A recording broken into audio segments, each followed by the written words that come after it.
Hi, I'm Chris McBrien. And I'm Derek Myers. Here at Pop Goes Your World, we've received a lot of great feedback on how much people enjoy the trivia segments that we do at the end of every episode. So we've decided to go back and put together compilations of the Fun with Yancey and Fun with Caveman segments we've done over the years as a set of bonus episodes. We hope you enjoy the fun. Episode 95, Night of the Living Dead Movie Review. Fun with Caveman. So, Caveman, I'm going to turn things over to you. You wanted to do something this week, so what have you got up your sleeve to have some fun? All right, I think it's time for us to go back to the $100,000 pyramid.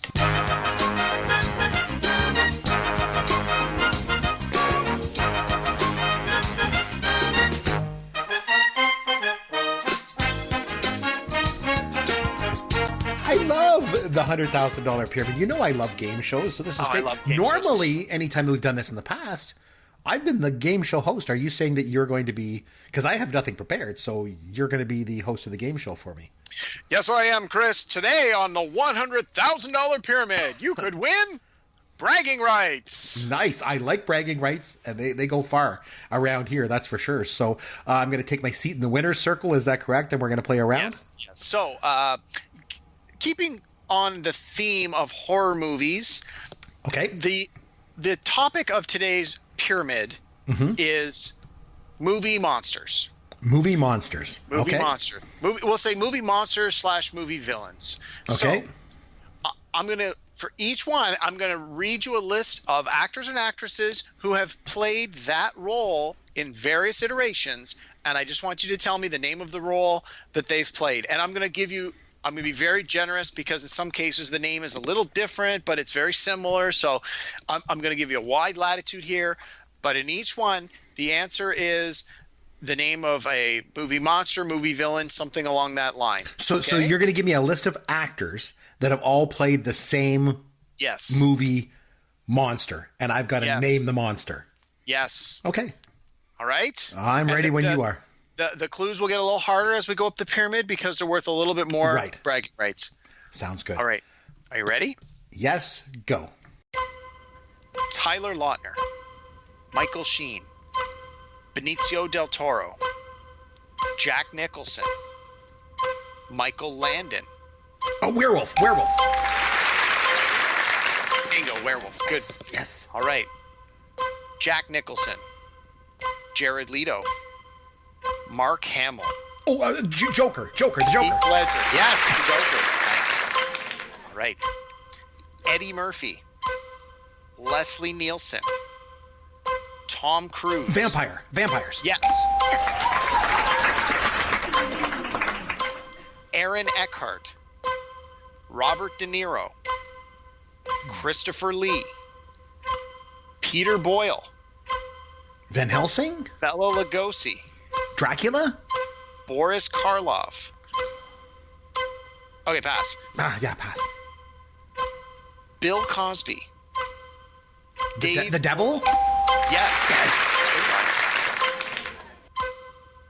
Burgess Meredith. The Penguin? Sean Connery. Kirsten Chenworth. Rachel Weisz. Ooh. Eddie Murphy. Oh. Benedict Cumberbatch. Okay, we're going to pass. We're going to go back. Pluto Nash? You wish. All right. I'm going to go back to this one again. Aaron Eckhart. Okay. Robert De Niro. Mm-hmm. Christopher Lee. Peter Boyle. Robert De Niro. Peter Boyle. Jake LaMotta? No. Boris Karloff. Okay, pass. We're going to go back to 7. Yeah, I don't know. I don't know. All right. I don't know who it would be. Burgess Meredith. It wasn't the Penguin. It was... Benedict Cumberbatch. Sean Connery. Okay, Chris, we're out of time. Sorry. Oh, man. I have no idea who those That last are. one was tough. I was on the fence about that one. Okay, so the one you missed, Aaron Eckhart, Robert De Niro, Christopher Lee, Peter Boyle. Peter Boyle, if I was to say Putting on the Ritz. Oh, it was Frankenstein's monster. Frankenstein's monster. There you go. Yes. Oh, why did I not think of that? I love that movie. All right. The last one was pretty tough. Yeah, it was Burgess Meredith. The only thing I could think of was the Penguin. in every instance of that, and this one was sort of a trick, sort of not intended to be a trick. These were all voice actors that did voice work of a dragon. I thought of a dragon for Sean Connery, and I thought, no, he was a good dragon, though. Benedict Cumberbatch, all dragons. Yeah. Man, that was tough. Yeah, man. You got, let's see, we got 50, 100, 150, and 250. So we're what, anyway. You got a bunch of bragging rights. So I got about $600, so you can send me a check in the mail. And $600 of friend credit. Okay. Yeah. I will make sure and cash that check when I come down to play a game of Escape from the Death Star, which we've still got to arrange at some point soon. I'm so looking forward to that. I don't get out much. Episode 96, Ready Player One movie review. Fun with Caveman. Okay, so I tell you what. Since the movie is based on video games, we're going to go with a video game themed segment for our Fun with Caveman this week, okay? So here's how it works. As I'm sure you know, most video games have a bad guy or a set of bad guys. Like, for example, if I was in this movie, I'd be one of the bad guys, apparently, according to you, right? So mostly when you play a video game, there's an antagonist, right? Or more than one antagonist that you have to kind of defeat in some way. So this is what I'm going to do. I'm going to mention the video game bad guys, and you got to name the video game that they're from. So, for example, if I was to say the bad guy was Donkey Kong, you'd be able to say that the game was Donkey Kong. Exactly. See how easy this is? You already gave me the easy one in the example. Now, let me, in all fairness, Chris, let me tell you this. I am not a video game guy at all. Growing up, I never had a video game console system in the house. I didn't get a computer that played video games until I was a lot older, and by then I just had no interest in them. So I know them from the pop culture of it all. I do not know video games from actual hands-on playing experience, so I suspect I'm going to do quite poorly on this one. You're more of an RPG guy, I guess, right? Well, and tabletop RPG at that, not even the video game versions. So okay, and how long have we known each other for? About 25 years, and I've always sort of thought that you were more of a video game guy than you are, apparently. But this one's going to be an interesting one. Chris, you should give me video game or drug instead of Pokemon or drug. Yeah. I honestly thought about doing Pokemon or drug. I was so close to doing that this week, and I was like, oh, I'm going to do that. And I thought, no, I think I'm going to do this instead. So here's what we're going to do. I mentioned the video game bad guy or bad guys, and you just name the video game that it's from, okay? All right. Here we go, okay? First one, Blinky, Pinky, Inky, and Clyde. Pac-Man.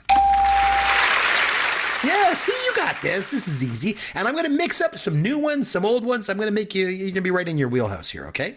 Okay. So you got the first one. Congratulations. Very good. Thank you. Okay. The Ender Dragon. I have no idea. It's Minecraft. Minecraft. My kid plays Minecraft. Okay, how about King Pig? King Pig. I have no idea. It's Angry Birds. Do you ever play Angry Birds? Not on your phone? No. All right, how about Balrog? You know who Balrog is? I know a Balrog is a demon in the Tolkien Lord of the Rings. No. Yeah, other than that, I got nothing. No, it's Street Fighter 2. He was originally called Mike Bison because he was created and named after Mike Tyson. But when they brought the game from Japan to the United States, they were like, hey, man, we don't want to get sued for Mike Tyson, so we changed the name. So of course they don't want Mike Tyson to show up at their door. So apparently so they don't want to get sued by Mike Tyson. So let's change it to a name of a Tolkien character. We'll get sued by Tolkien. Oh, that's great. Okay, Ganon. I have no idea. It's The Legend of Zelda. The Legend of Zelda. Okay, this one should be an easy one. I don't know. Collie, Ugg, Slick, Wrong Way, and Sam were all enemies in this video game. Sorry, those were all different names, or that was one person's name? All different names. Collie, Ugg, Slick, Wrong Way, and Sam. I have no idea. It's Q*bert. Did you ever play Q*bert? And not since the 80s. Well, that's where we're going back in time. You obviously love 80s references. You maybe watch this crap fest, Ready Player One. Okay, Willie, Roper, and Abobo. I have no idea. Double Dragon. Never played Double Dragon? No. All right, here's an easy one because this is really from a movie too. Ed Dillinger. Who was Ed Dillinger? I have no. It doesn't sound familiar at all. Sorry, dude. Tron. Didn't you ever watch Tron? Come on. And then my favorite video game from when I was a kid, I'm saving till last, was Singe. The bad guy, the antagonist was Singe. Do you know what that's from? It's a dragon. It's a dragon. I was going to say Singe would indicate fire. Dragon. No, frig, I don't know. I honestly have no idea, bud. Dragon's Lair. Dragon's Lair was my was my favorite. I didn't know that the dragon actually had a name, but that makes sense. Yeah. Did you ever play that when you were a kid? Not very well, but you knew it's Dirk the Daring, so you have some connection to it. I have a Dragon Slayer T-shirt that I wear a lot when I go and play Dungeons and Dragons, and everyone's like, "Oh, that T-shirt's great!" My God, that's such a cool T-shirt. But you don't even really. I had the high score in the arcade when I was a kid on Dragon's Lair. I could put. It was 2 quarters at the time.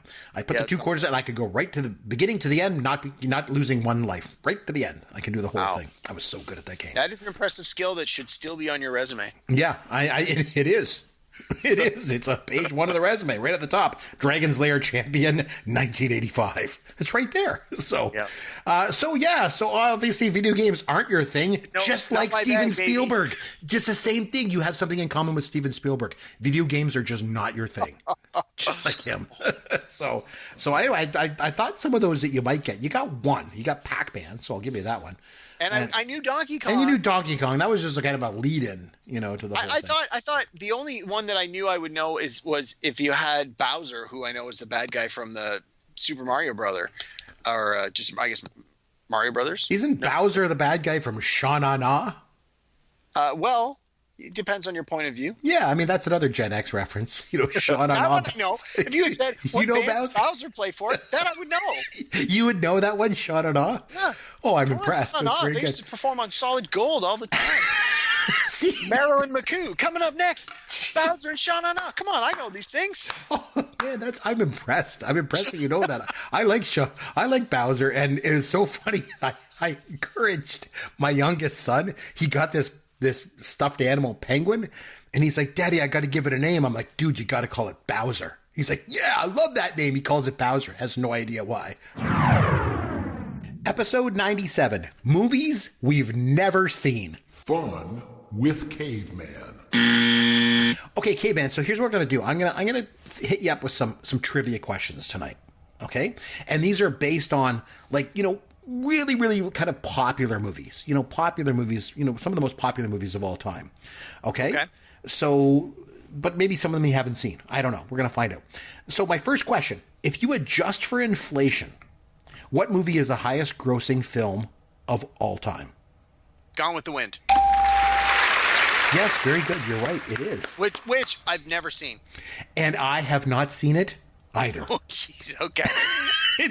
It's adjusted gross is almost $2 billion. I was going to say it was either Gone with the Wind or E.T., but I was pretty certain I've heard this question before, and I was pretty certain it was Gone with the Wind. Mm-hmm. Okay, Caveman. This Academy Award-winning film is considered by most people to be like a must-watch at least once a year.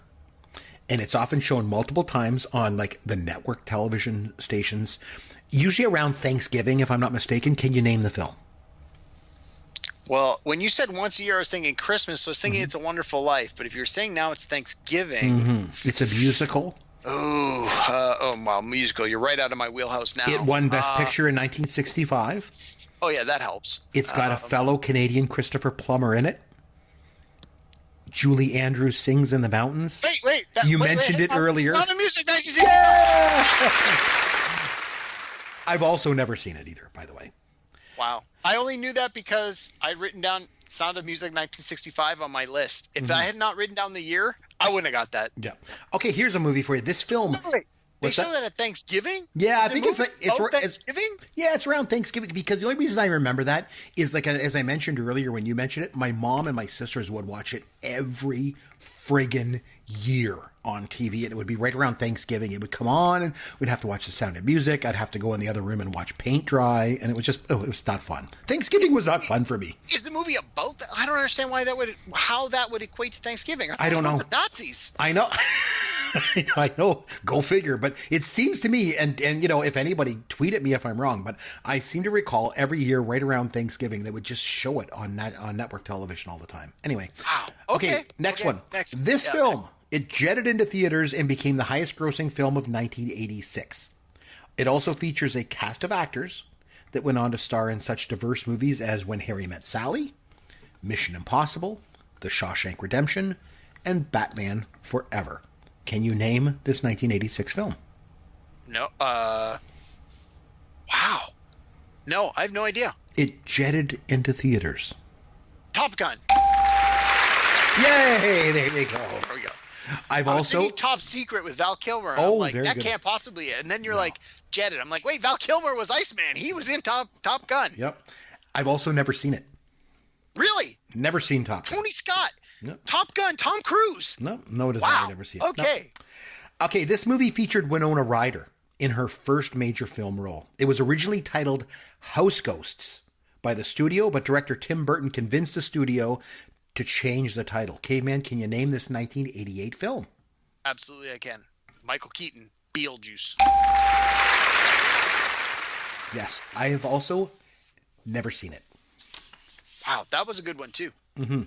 Okay, this 1990 film featured characters such as Polly Cicero, Jimmy the Gent, and Tommy DeVito. Derek, can you name the 1990 movie that featured these characters? They sound like they're like mafia-style characters, so I'm going to guess that it's Goodfellas. It is, and guess what? Never seen it. Oh, man. Chris, you are like just killing all credibility with this trivia by admitting you've never seen these movies.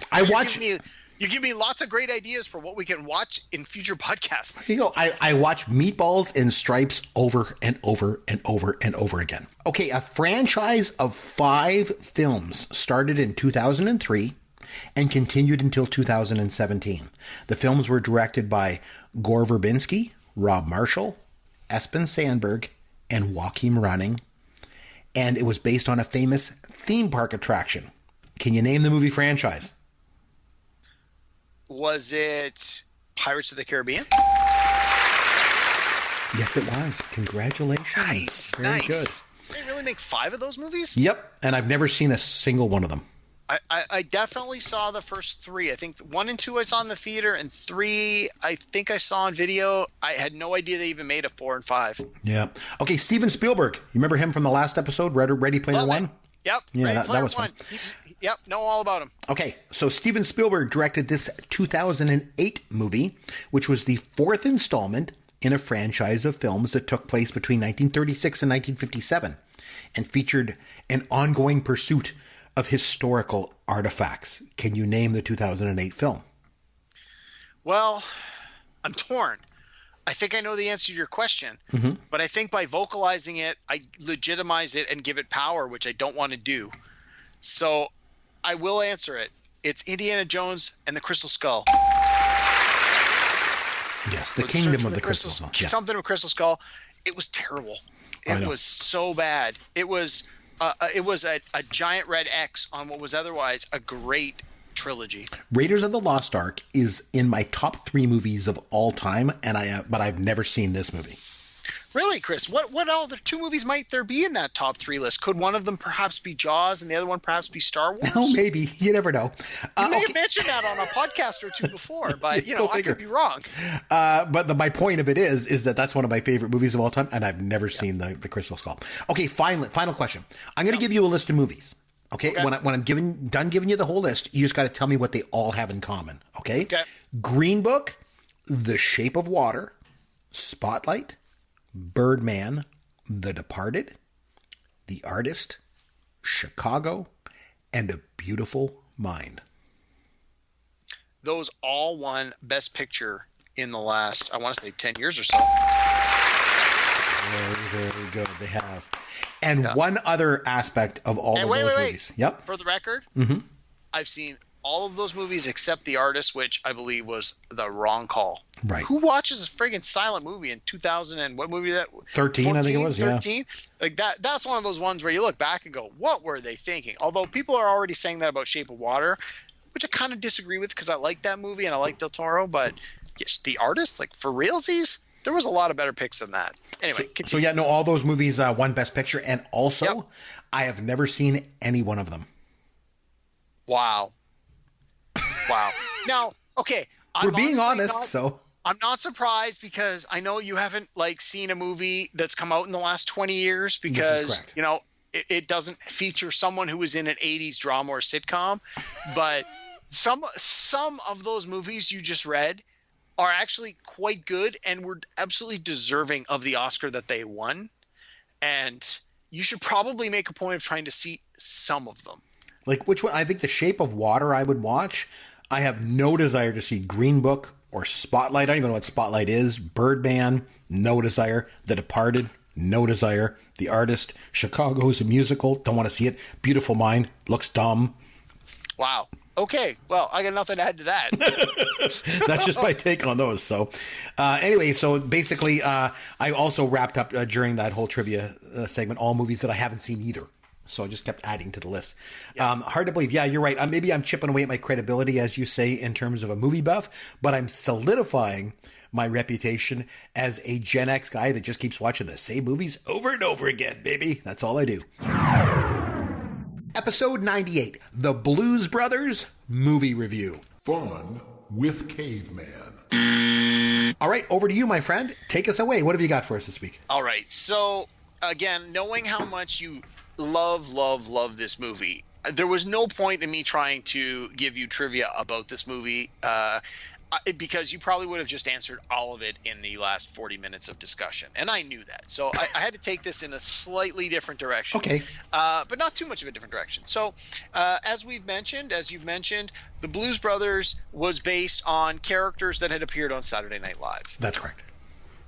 So I want to talk a little bit about other movies, including this one, that have spawned from characters and sketches that first appeared on Saturday Night Live. Oh, that's a good idea. Okay. Okay. And now I know that you are a fan of SNL, particularly the older SNL. So some of these questions may not be as obvious to you as they are to someone like me. As I've just mentioned, I never miss an episode. So for me to get these questions from you, I would answer all of them and probably have no problems at all. So my intent is not to make these overly difficult, and I think a lot of our younger listeners will probably get these before you will, but hey, man, that's just the way it is when you don't watch anything past 1985. So anyway, my intent is not to embarrass you, but we may end up embarrassing you a little bit. You probably will, yeah. Yes. Okay, so this first one is probably one of the toughest questions I've got. Okay. How many movies have they made that have been based on Saturday Night Live characters and sketches? Oh, man, that is including the Blues Brothers and the sequel Blues Brothers 2000. We're counting those as both. Okay, so those two, there was Wayne's World and Coneheads. Wayne's World 2. Then there were some newer ones, was Superstar was based on it, right? And A Night at the Roxbury was. So I will say 6. I'm probably missing one, so I'll say 7. You would be way under. The number is 11. Oh, God. 11.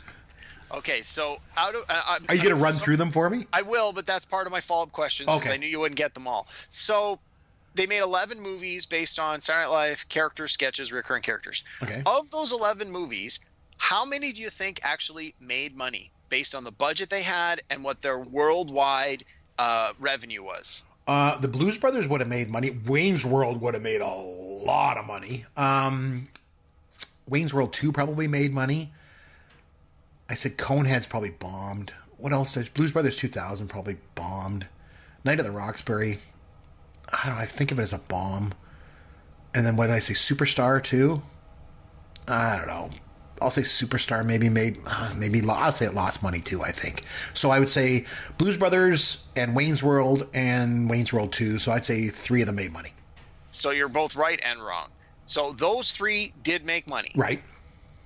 2 more movies actually made money. So 5 out of 11 is the answer I was going for. Okay. And then my follow-up to that was, can you name any of the top 3? You got the top 3. Oh, okay. They were Wayne's World, then the Blues Brothers, then Wayne's World 2, as far as comparing the budget they had versus the money they made. Wayne's World was a big hit. Wayne's World was huge. It had a $20,000 budget, and it made almost $200 million. Yeah, it was big.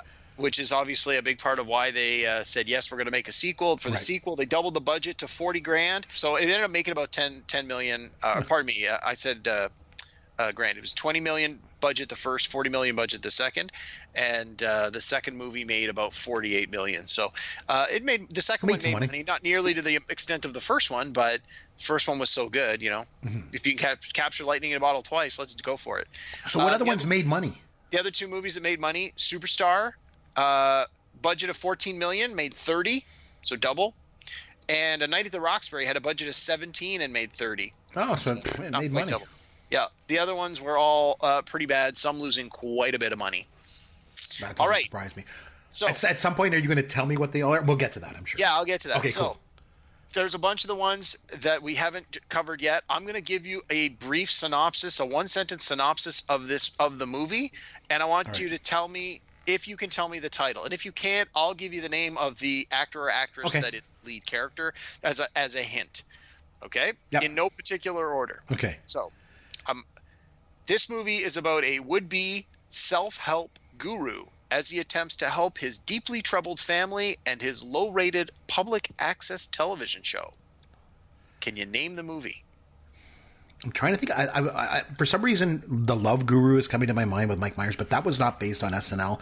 Wait a minute. Was Al Franken made that movie? Yes. Was it Stuart Saves His Family? Yes. I remember that. That movie was awful. It was a bomb, wasn't it? It was a bomb. I just found out today that was directed by Harold Ramis, which I had no idea. Oh, wow. It had a budget, a lowly budget of $6 million, and it didn't even make $1 million. That doesn't surprise me. It is the second worst grossing movie of the list of 11. There was one worse than that. Oh, I'm dying to know what this is. Yep. All right. So a couple of these you already got, so I'm not going to give you these ones again. Okay, here, this one.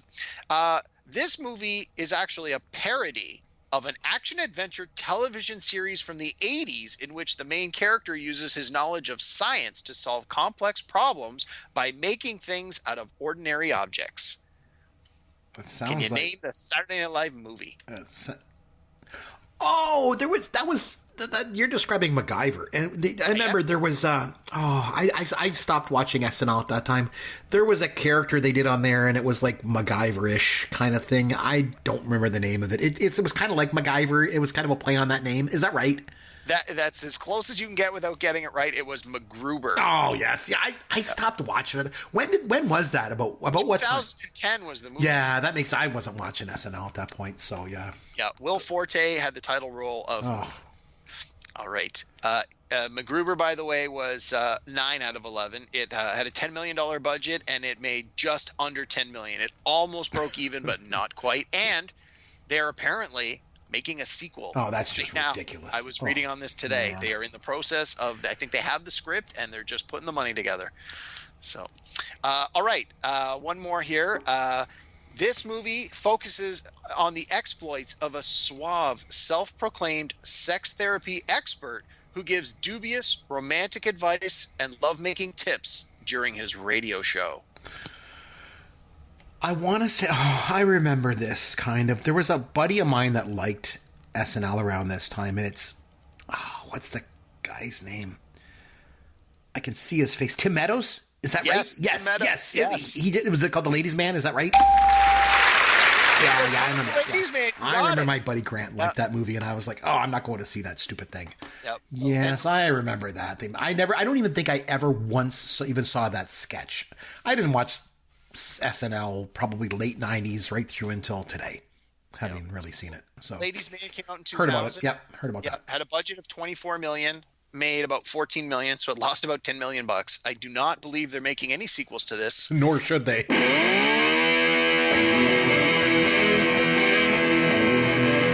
Thanks for listening to Pop Goes Your World. You can contact Chris and Derek at popgoesyourworld.com. Please take a minute and review the podcast on iTunes or wherever you download and listen to the show.